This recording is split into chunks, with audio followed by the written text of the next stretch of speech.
Salve a tutti e benvenuti a questa nuova puntata di Soundtrack City. Benvenuto a Massimo Privitera. Ciao Massimo.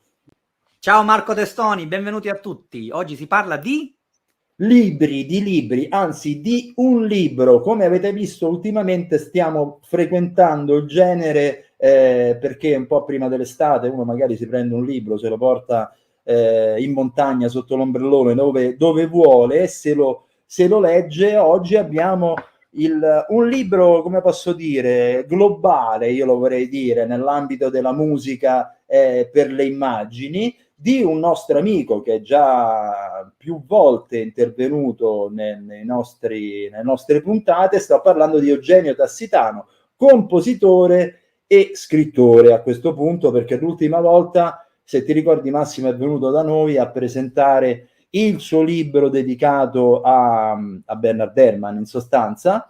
Le origini di Hitchcock, il sodalizio fra Alfred Hitchcock e Bernard Herrmann del 2021, di cui abbiamo parlato. Ma invece questa volta di che cosa verrà a parlarci Massimo? È il nostro caro amico Eugenio Tassitano che lo vogliamo svelare subito, sveliamolo subito, questa storia di musica al cinema, che attenzione, è un libro particolare, già dal titolo dovresti avere un'indicazione, ma in realtà ce lo faremo raccontare proprio direttamente da lui. È un libro molto molto particolare, molto bello, un dizionario, e quindi dentro c'è veramente di tutto e di più, e ora spiegheremo nel dettaglio di che cosa andiamo a discutere, perché poi ovviamente Eugenio è un compositore, un musicologo, un docente, lavora per Classic Rock, ogni tanto ha scritto per Classic Rock, ha scritto anche per colonnesonore.net, quindi ne sono altamente orgoglioso, però ha messo in stampa nero su bianco questo libro che mancava, in Italia mancava, e ce lo facciamo raccontare da Eugenio perché mancava. Diciamo anche qualche altra notizia di servizio. L'editore è un editore storico, l'Arcana, e quindi insomma ha anche una buona distribuzione, quindi lo potete trovare ovunque, come potete trovare qui adesso il caro Eugenio. Ciao Eugenio. Ciao a tutti. Allora, parliamo dunque, io ho subito una domanda da farti, che da quanto mi hai detto già te l'hanno fatta in 1000 e quindi io sarò il 1001esimo, però è importante dirlo qui. Allora, io leggo questo libro, Storie di musica al cinema, lo sai, lo faranno tutti quanti. La prima cosa che fanno, vanno sull'indice generale e vanno a vedere i film che ci sono. Storie di musica al cinema, quindi si deduce che sono film dove il carattere diciamo così musicale, la componente musicale è decisamente importante, e vede che dei film mancano, no? E il classico esempio è: mancano i Blues Brothers, com'è possibile che mancano i Blues Brothers? E comincia a vedere e via dicendo, e a un certo punto bisogna fare lo sforzo, no? Di leggere i libri per bene, quindi magari dall'introduzione, e viene svelato appunto l'arcano, ovvero i musical non sono considerati in questo compendio. E poi ci sono tante altre distinzioni che fai. Ecco, ce le vuoi spiegare un attimo meglio quali sono i criteri che ti hanno portato a questa selezione? Allora, il discorso è molto semplice. Io quando mi viene l'idea per un libro cerco di fare qualcosa, ovviamente, un libro che vorrei leggere anch'io, no? Un libro che in qualche modo manca nella mia libreria. Ci sono libri sul musical, ci sono libri sui film che parlano di rock, di jazz. Mancava, secondo me, un libro che non solo parla dei film di argomento musicale, quindi non dei musical, ma anche un libro che ne parlasse dal punto di vista cinemusicale, quindi non fosse un normale dizionario di cinema come ce ne sono tanti. Ecco, però la scheda, diciamo, focalizza l'attenzione soprattutto sull'aspetto cinemusicale, filmico-musicale.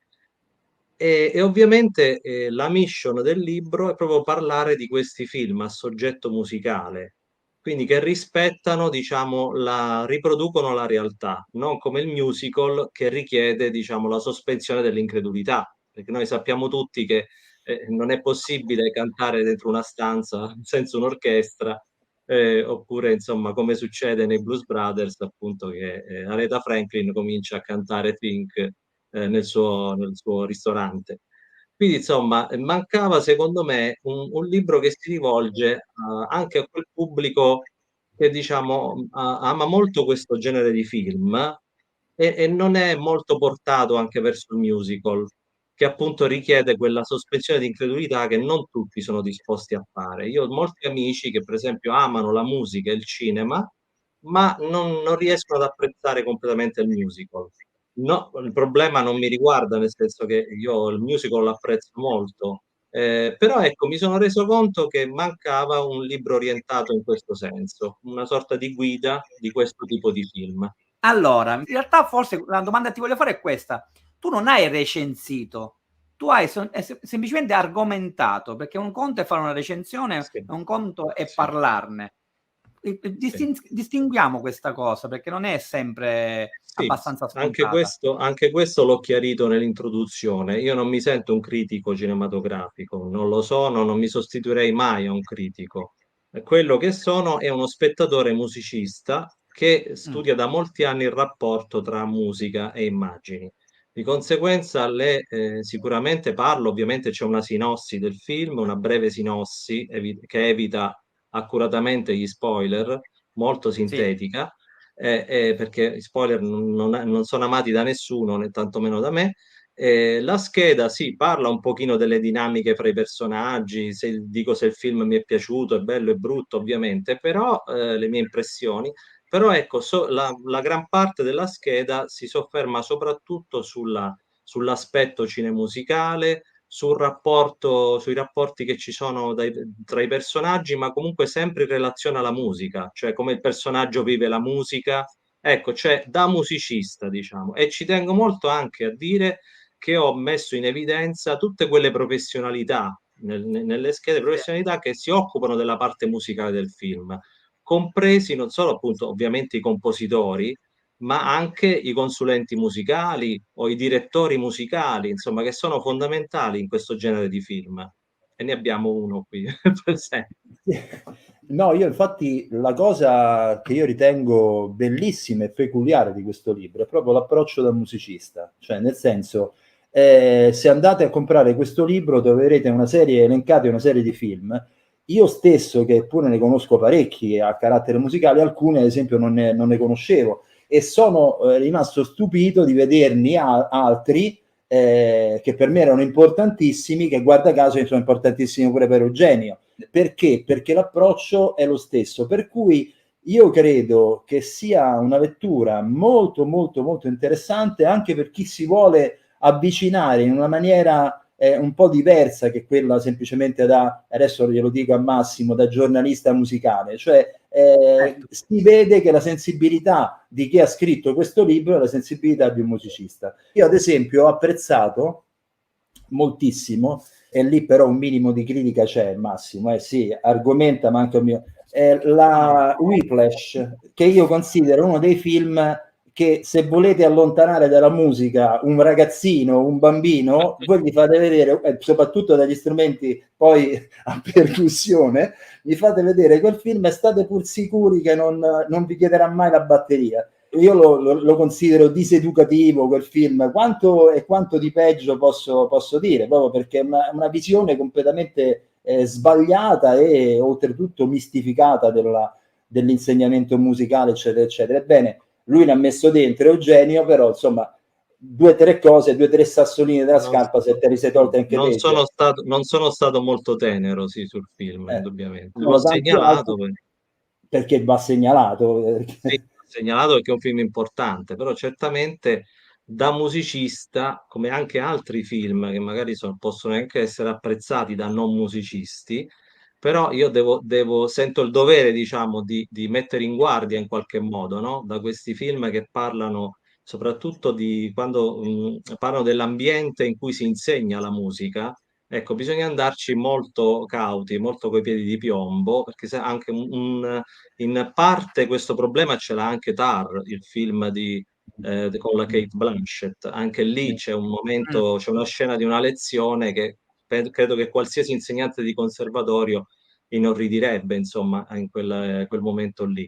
E quindi queste cose io le metto in luce, senza ovviamente dimenticare poi le parti, come dire, del film che sono pregevoli, insomma, cioè, non sono film assolutamente ecco, da non vedere. Ecco, però bisogna, secondo me, mettere in evidenza questi aspetti che dal punto di vista musicale, di un musicista, di un insegnante di musica, in questo caso, non sono propriamente educativi. Ti faccio anche un'altra domanda. Io Sì. mi sono andato a sottolineare una cosa che non sapevo, ad esempio, o perlomeno lo sapevo, ma non ci ho mai fatto caso, forse neanche te, Massimo, a proposito di film che parlano appunto della vita di musicisti, no? In Sì, questo caso sì. classici, musicisti Il classici. biopic, sì.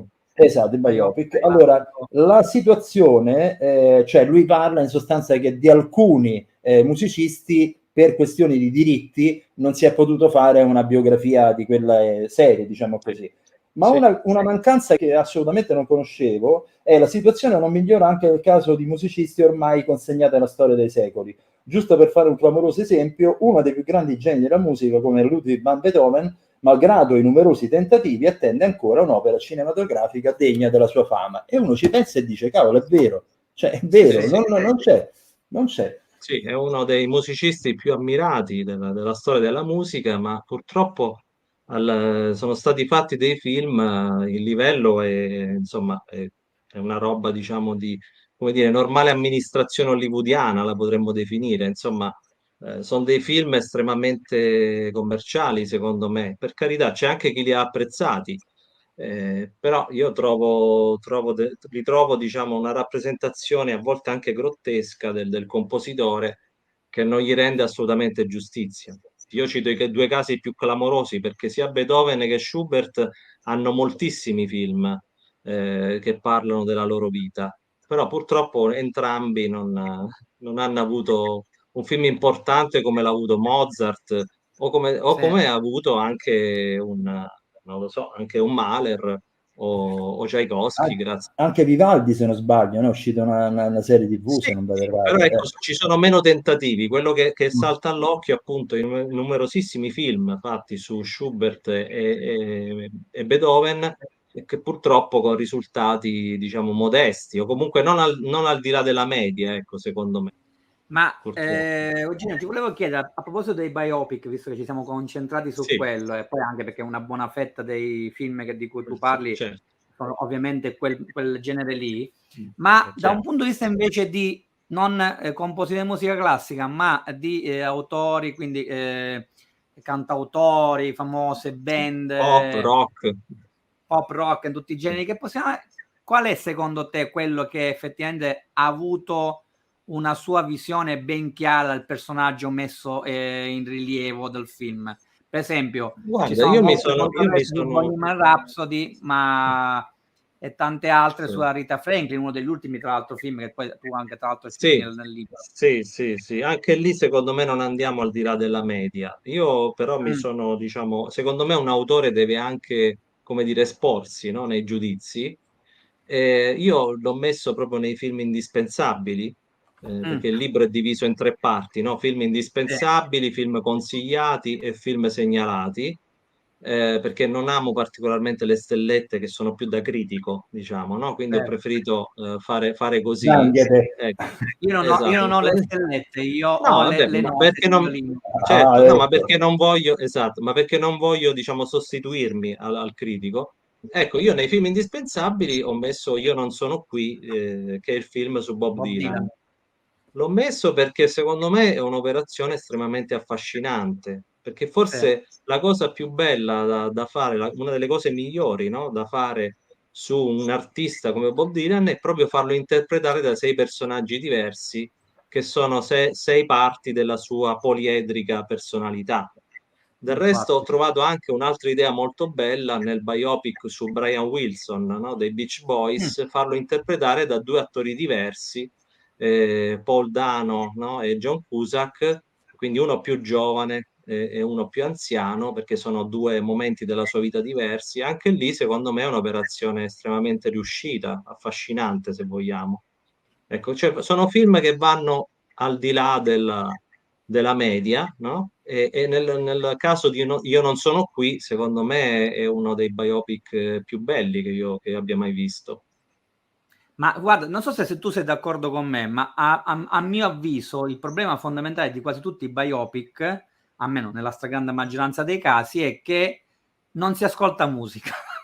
Perché o ti si concentra sull'aspetto gossiparo, chiamiamolo così, della vita Sì, dei protagonisti. Infatti a me mi impressionò, avendone visti veramente tanti come anche te, sì, quello sulla Rita Franklin, l'ultimo, perché era sì, forse uno dei pochi in cui parliamo di Arita, cioè un genio, una sì, grandissima, e finalmente si ascolta anche come lei interpretava certi pezzi, come ci arrivava, perché li scriveva in un modo e sì, perché poi li eseguiva in un altro, o comunque perché sceglieva determinati tipi di strumenti piuttosto che altri. sì, Questo che sì, manca sì. sempre, e questa No, cosa no, ti ma dico, infatti ti dirò di più. Vabbè, lì c'è un motivo, secondo me, diciamo, determinante, cioè il fatto che l'attrice è un'ottima cantante. eh Di sì, conseguenza, chiaramente ci si è affidati molto alla musica in quel film. Infatti, le parti musicali sono quelle più interessanti, forse, sì, che il film alla fine è un film di ordinaria amministrazione. Però, appunto, l'attrice è molto brava, già prese un Oscar per sì, il sì, musical sulle Supremes, mi pare. le E Dream Girls. quindi, insomma, lì, grazie a un'attrice che è anche un'ottima cantante, si sono affidati molto alla parte musicale. Quindi, Senti, io ti volevo fare una domanda su Paolo Sorrentino, sì, che credo sia il più grande consulente musicale che noi abbiamo in Italia, perché è evidente che quando coincide la figura del regista anche con la figura qualche volta del compositore, qualche volta sì, lo chiamo consulente musicale, ma in realtà potrei parlare di music supervisor nel suo caso. Tu ho visto che nomini Yao, poi nomini This Must Be the sì, Place. Youth, sì, In realtà tutti i film, secondo me, suoi sono, dal punto di vista musicale, secondo sì, me, molto importanti. Al di là del fatto che a volte Lele Marchitelli, parlo della grande sì, bellezza a 4 punti musica, però al di là sì. di questo, la musica ha una importanza fondamentale. Ecco, tra i suoi film, qual è che ritieni più importante e incisivo in questo senso? Guarda, intanto lo cito, questo sempre per chiarire come è fatto il libro, nell'appendice, perché ovviamente i suoi film non sono dei film che vertono principalmente sulla musica, però la musica ha un ruolo, diciamo, molto importante nei suoi film. E quindi io ho fatto un appendice nel libro in cui elenco un po' questi film, ecco, in cui la musica magari non è l'argomento principale, però ecco, è un argomento secondario, comunque un argomento abbastanza importante. E questo c'è ovviamente in Youth perché uno dei protagonisti è un compositore, no? Interpretato da Michael Caine. Poi c'è The Must Be a Place, in cui è una rockstar, no? Però se tu mi dici invece quale film di Sorrentino, in quale film lui usa meglio la musica, è una domanda abbastanza difficile perché lui è uno dei pochi registi che la sa usare la musica di repertorio. Quindi io per esempio ho apprezzato abbastanza come l'ho usata anche nell'ultimo film, cioè è stata la mano di Dio. C'è quel Sì, brano di Brooke molto bello che lui utilizza molto bene, anche insomma ci sono dei brani di repertorio che lui usa bene. Però ecco, secondo me l'arte del regista compilatore se la possono permettere in molto pochi, pochissimi, sì, però purtroppo è un'arte abusata, nel senso che molti registi pensano di poter, diciamo, utilizzare la musica di repertorio come vogliono, ma in realtà purtroppo non è così. E questo lo dico, e questo è un problema riguarda tutti, anche i presunti intoccabili come Tarantino e Kubrick, Mm. mm, che su alcune cose anche loro, diciamo che non è che sbagliano, per carità, non mi permetterei mai, però sono discutibili su alcune scelte, anche alcune scelte di questi cosiddetti intoccabili. Un musicista, un consulente musicale potrebbe avere qualcosa da dire, ecco, su alcune scelte dei loro film. Devo dire, Mm. Sorrentino, adesso ovviamente dovrei riscorrere a memoria tutta la sua filmografia, tendenzialmente diciamo, non mi ha creato problemi, ecco, il vedere i suoi film, quindi probabilmente lui è stato più bravo di altri. anche forse anche altri hanno fatto forse anche più film, forse, non lo so. Però ecco, ritengo che però il regista spesso per controllare la sua opera, quindi per avere il controllo anche della musica, perché è l'unico elemento che non può controllare, a volte abusa della musica di repertorio, cioè invece quando in realtà forse determinate scene si poteva chiamare qualcuno, insomma, per musicarle. Faccio solo un elemento, introduco un elemento di riflessione. Barry Lyndon è un capolavoro. Però in Barry Lyndon, diciamo, nessuno si sarebbe mai sognato di mettere un candelabro del 1900, mentre ha applicato la musica di Schubert di un secolo dopo.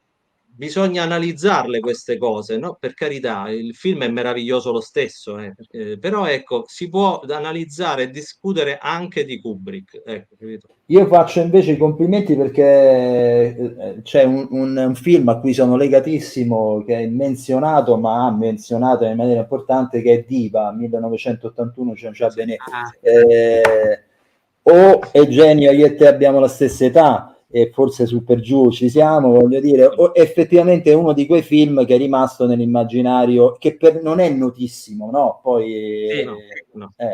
però importantissimo secondo me dal punto di vista proprio dell'uso della musica. Sì, sì, è molto importante io amo molto quei film che parlano del rapporto tra l'artista e il suo ammiratore. Se ci Mm, pensate bene, sono dei film, per esempio, Round Midnight è tutto su questo, no? certo. Ecco, cioè, è un film molto forte anche per questo, a parte, vabbè, l'impianto musicale che è impressionante, perché i musicisti che ci sono dentro. Però ecco, Diva è così, no? C'è questa cosa, situazione particolarissima per cui questa cantante, questo soprano, è ammirata da questo ragazzo che è un postino, praticamente un semplice Sì. postino, e poi c'è anche il discorso nel film molto interessante sulla riproducibilità del momento artistico, perché appunto lì si verte la situazione verte su questo nastro pirata, no? E quindi questa registrazione pirata, e con la cantante che invece si rifiuta di fare dischi, perché non vuole riprodurre su disco la sua performance, perché non si rifiuta di registrare in studio quello che riesce a fare sul palcoscenico. Quindi c'è tutto un discorso molto interessante che introduce il film. Il film mette molta carne al fuoco, forse anche troppa. Però ecco, è un film che in qualche modo è un cult. Per qualcuno, come dico nella scheda, potrebbe sembrare un film, diciamo, un po' datato per certi versi, o comunque un po' un oggetto un po' strano, ecco. Però secondo me ha tutte le caratteristiche del cult, ecco. No, no, sono assolutamente d'accordo con te. Poi io a proposito della riproducibilità, io mi ricordo che quello era il periodo, gli anni '80, in cui c'era un grande fermento sul discorso c'era Celi Bidà, che è famosissimo, Sì, è sì, direttore sì, d'orchestra, assolutamente contrario alle registrazioni, quindi fotografa anche un periodo, secondo me, storico. Adesso sì, non ci si pone più sì. quel problema lì, però insomma, Certo, però, massimo. però la riproduzione su nastro di un concerto di una cantante che si rifiuta di fare dischi, quindi chiaramente aveva un valore Ora, pazzesco. Raddoppiato. Senti, ultima domanda che faccio, in realtà che è una sorta di annotazione, perché poi in realtà anche Eugenio stesso l'aveva detto, e lo dice anche nel libro, se c'è magari per una futura ristampa o comunque revisione, se c'è qualche cosa che manca e può essere di interesse, lo segnaliamo al suo autore. E io faccio questa segnalazione, che secondo me è un film che parla di musica, dove la musica ce n'è tanta, e soprattutto con la scusa che è ambientato durante la seconda guerra mondiale, ma tra l'altro fatto da un regista straordinario che era Lelouch, il Bolero, famosissimo, con la doppia colonna È sonora vero, sì. di Il Francis bolero, sì, sì. Lai e di Michel Legrand. Ti ricordi? Sì, Poi Israel era quasi uno spunto per sì, unire sì, sì, i sì, vari sì. mondi di questo. Perché non l'hai messo Sì, quel sì, film lì? sì, sì. L'ho messo perché il protagonista è un danzatore. Io ho messo nella mia introduzione, ho chiarito che appunto i film dovevano avere dei protagonisti musicisti o comunque ruotare nel mondo della produzione musicale, quindi magari un produttore, cose del genere. Quindi il bolero magari può andare a finire in un appendice, insomma, Va tranquillamente. bene. Comunque film che ho visto. Lelouch è un grandissimo regista. Senti, allora la domanda finale è: siccome siamo collegati a un programma radio Classic Rock, allora la domanda è duopo. Tra tutti questi film che tu hai selezionato, ce ne scegli uno rock secondo te di particolare importanza? Il cuore mi direbbe Control, il film su Ian Curtis e Joy Division. È un bel film, un film con un bianco e nero bellissimo, con le musiche giuste, curate dagli ex Joy Division, con ovviamente anche un repertorio della band, un'ottima performance dei protagonisti e anche, insomma, non si può guardare, chi ha amato quella band non può non vedere questo film, anche commuovendosi, direi, perché purtroppo entrare nel famigerato club dei 27, insomma, era un ragazzo giovanissimo con dei problemi di salute molto importanti e purtroppo ce l'hanno strappato via. I Joy Division sono stati per la mia generazione una band fondamentale, però ecco, è un bel film. Beh, allora direi che concludere che Joy Division ci sta tutto e vi fa capire l'ampiezza dello spettro dei film selezionati. Come avete visto, partiamo da Amadeus a finire appunto i Joy Division e tante altre cose che ci sono in mezzo qui in questo libro. Eugenio, noi ti auguriamo il meglio per questa pubblicazione, per le tante altre che seguiranno, perché Eugenio, lo posso dire, è uno dei pochi musicisti che è valente sia come compositore che come scrittore. Non è che ce ne sono tanti, ce ne sono pochi. Ciao Eugenio, grazie di tutto. Grazie, ciao a tutti. Ciao, ciao.